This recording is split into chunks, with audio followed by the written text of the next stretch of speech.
Lawmakers are inching closer towards passing a budget. The State House voted on legislation that would fund the government for the next year. Fox 2 political insider Tim Skubic joining us live with the latest from the state capitol. Tim, good morning to you. Good morning, Josh. Here's the good news for Michigan lawmakers. They can watch the baseball games at home this weekend because they won't be under the dome working on the budget, because lo and behold, at 4 o'clock this morning, guys, the Michigan legislature finalized this state budget, just around $80 billion in some loose change. The governor, of course, has to sign it, but of course she will. And so this just protracted battle between the two Republicans and the Democrats and the parties in our town has finally been resolved. Now, I got a whole bunch of numbers that I want to lay on you, but they're important numbers, especially if you've got school kids. Check this number out. $21.3 billion going into Michigan education. An amazing number, including $10,050 for every pupil in the state. And in addition, the free lunch and breakfast programs will continue, and the schools will get their checks on October 20th. There's a relief from the schools that finally their nightmare is over. Remember, they were supposed to get this money on July 1st. They had to wait a little bit, but waiting produced a $21.3 billion state budget for the schools. State departments, all of the departments, state police, labor, you name it, they're going to divvy up $52 million. The state police get an increase. The governor's economic development programs, some of them took a hit because the Republicans and frankly some progressive Democrats said, you know what, these economic programs are simply not working. We're picking winners and losers, and most of them turn out to be losers, so they changed it. And here's a new wrinkle, Josh, in the budget that we have never had before.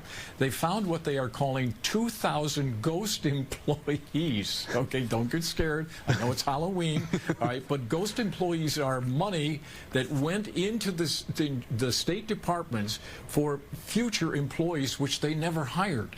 And so what they did is they took this money and they squirreled it away and sort of kept it there as their own personal rainy day fund. Well, they found 2,000 of those people, and they basically took that money back, which went into other state programs. Higher ed gets an average 2.8% increase. Community colleges get about a 2.1% increase. And last and not least, a $1.85 billion road fix package. It's not what the industry wanted. They wanted something closer to $3 million, but believe me, they're going to take this, they're going to run with it, and most of the money, folks, will go into local roads and not state highways. So that's a major shift as well. Whew, I'm out of breath. What you got, man? All right, here's one thing I have for you, Tim, regarding school funding. It appears that the funding increased roughly or close to about $500 per pupil this year. Was that the intended goal for lawmakers, or was the goal even higher? How did that decision or that compromise come into play? No, all through this thing, Josh, they were pretty much around the same number. It was going to be around $10,000 per pupil in some loose change, so it wasn't really controversial. The controversy, of course, was getting it done on time. And there are some provisions in this legislation that will have some accountability to make sure that the money is spent well. There's also some safety and mental health dollars in for schools to deal with the post-COVID problems that we've had and the shootings that we've had, and addressing the mental health needs of the kids as well. So it's a pretty comprehensive budget, and I think the lawmakers and the governor are pretty proud of it. Also, Tim, I'm looking online, and it appears that the budget also includes funding for Selfridge Air National Guard Base. Of course, President Trump was here not too long ago with Governor Gretchen Whitmer. The new fighter mission, with everything going on in Washington, but we're having a budget settled here in Michigan. How does that kind of blend together at the moment?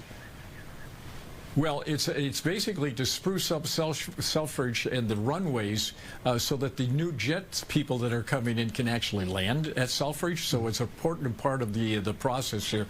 And I left out one other thing. There is a new 24% tax on wholesale marijuana, and this was one of the really sticky points last night that took them so long into the morning.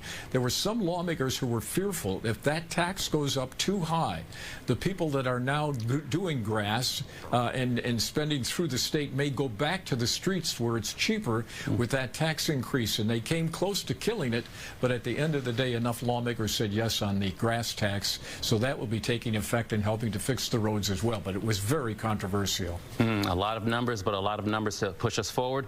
Indeed. Tim Skubic live in Lansing. Thank you.